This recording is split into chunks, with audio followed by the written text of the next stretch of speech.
Bismillahirrahmanirrahim. Assalamualaikum warahmatullahi wabarakatuh.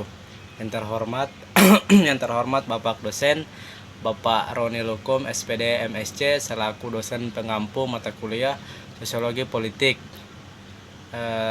Baik, sebelumnya perkenalkan, nama saya Rizky Rahman.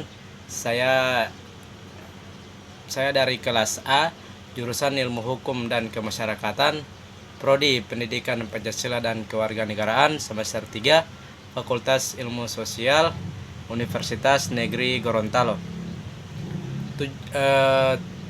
Tujuan saya membuat tugas ini adalah tidak lain untuk memenuhi tugas UTS atau ujian tengah semester daripada mata kuliah Sosiologi Politik.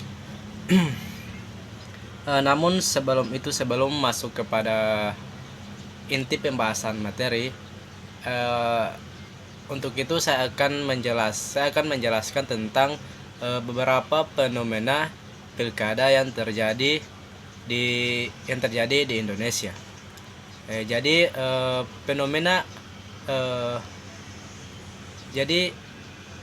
Salah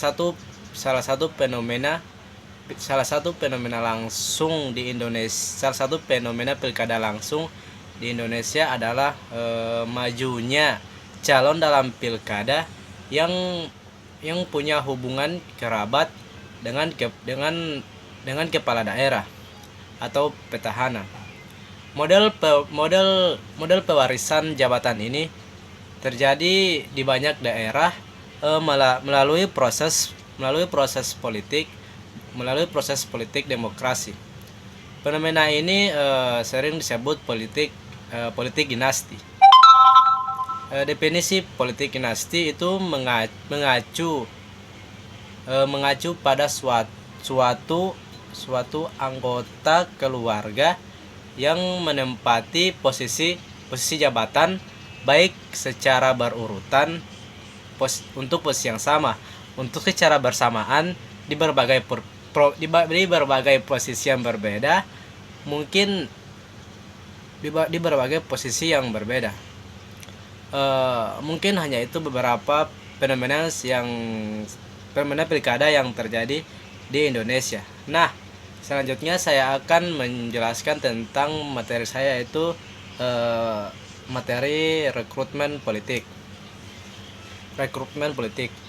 Di sini telah dijelaskan bahwa rekrutmen partai politik salah satu fungsi partai politik dalam sistem politik demokrasi adalah fungsi rekrutmen politik ialah merupakan fungsi khas bagi partai politik.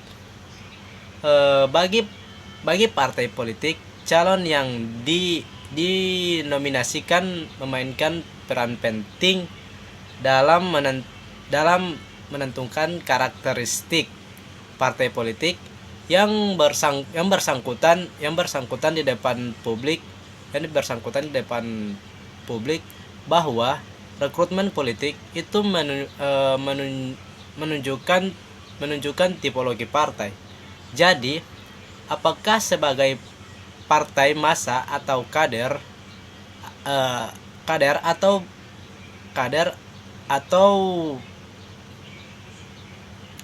kartel atau bisnis dapat dilihat dari bagaimana rekrutmen partai politik dilakukan.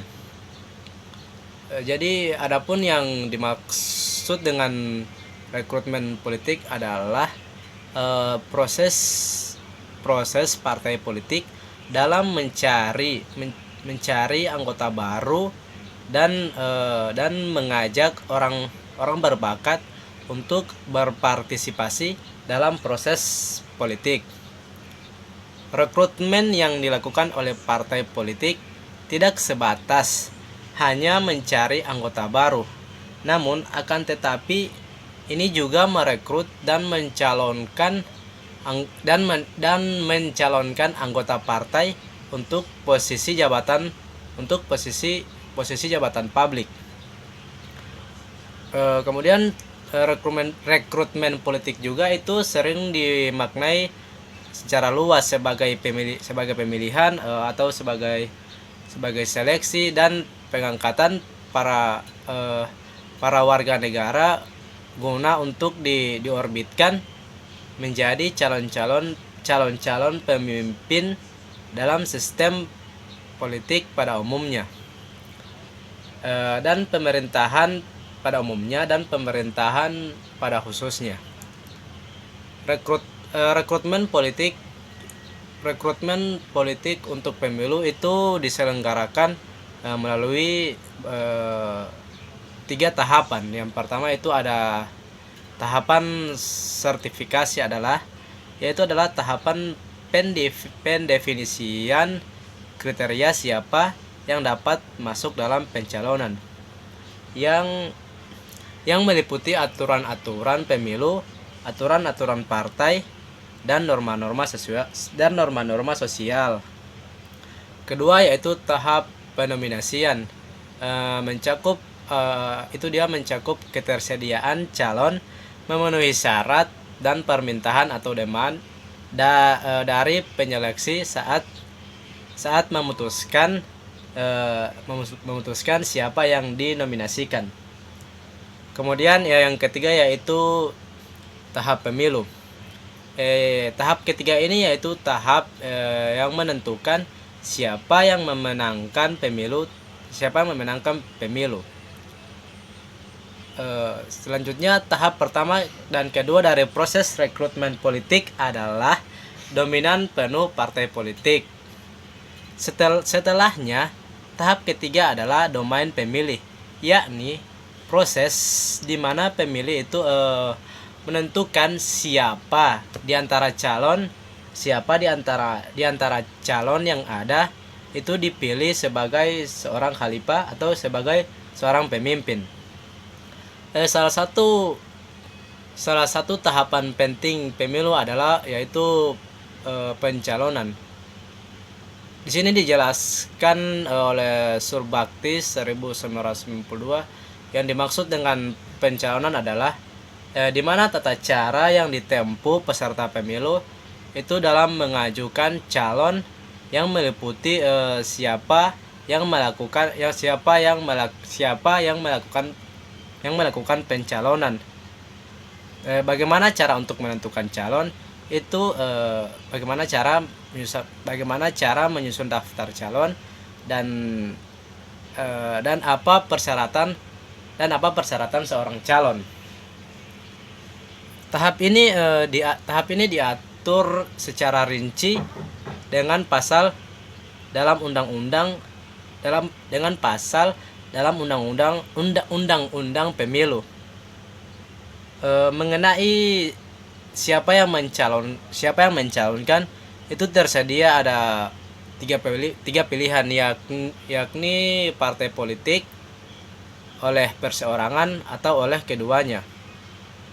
Kemudian di sini dijelaskan dalam amandemen Undang-Undang Dasar 1945 mengatur rekrutmen politik itu sebagai ranah partai politik. Kemudian pasal 6 menegaskan partai politik itu mengusulkan pasangan calon presiden dan wakil presiden. Kemudian dijelaskan pula dalam pasal 22E ayat 3 menegaskan bahwa partai politik itu sebagai peserta pemilihan umum, anggota DPR dan DPRD sebagai peserta pemilu. Kemudian di sini telah dijelaskan juga bahwa partai politik itu merupakan suatu institusi yang dalam undang-undang pemilu itu diberi tugas mengusulkan siapa yang menjadi calon anggota DPR dan DPRD. Nah, selanjutnya kita akan masuk pada tahap akhir, yaitu tentang rekrutmen politik. Di sini telah dijelaskan bahwa tahap akhir dari rekrutmen politik yaitu adalah pemberian suara oleh pemilih atau menjadi domain pemilih. Terkait dengan peluang keterpilihan dalam pilkada itu tidak lepas dari kepemilikan modal. Pasangan calon yang menguasai modal yang menguasai politik, modal sosial, modal ekonomi itu mempunyai potensi untuk memenangi kontestasi atau kontestan. Ketiga jenis modal itu bisa berdiri sendiri-sendiri tanpa ada keterkaitan, tanpa ada acap kali berkait satu dengan yang lain. Pentingnya penugasan sumber daya modal dalam kontestasi pilkada ini menjelaskan terdapatnya kecenderungan partai politik untuk mencalonkan orang yang mempunyai finansial. Itu pilkada itu menggunakan sistem pemilu first the fast atau FPTP. Sistem pemilu ini memperebutkan satu kursi di daerah pemilihan. Dalam sistem ini, pemilih memilih calon yang dinyatakan menang adalah yang memiliki perolehan suara terbanyak. Oleh karenanya, dalam pilkada itu terdapat persoalan vote atau persoalan suara, di mana faktor figur calon itu lebih menjadi dasar pertimbangan oleh pemilih dalam menentukan pilihan ketimbang faktor partai politik pengusung. Jadi calon dinasti itu diuntungkan dalam sistem pemilu tersebut. Kemudian hal ini pula sering juga tidak disadari oleh partai politik. Karena itu untuk memastikan calon yang akan diusung terpilih, itu potensi partai politik mempertimbangkan mengusung calon dinasti lebih besar agar kiranya dapat menghasilkan rekrutmen politik yang baik. Mungkin hanya itu pembahasan materi dari saya mengenai rekrutmen politik. Apabila ada salah kata dari saya, demikian. Wassalamualaikum warahmatullahi wabarakatuh.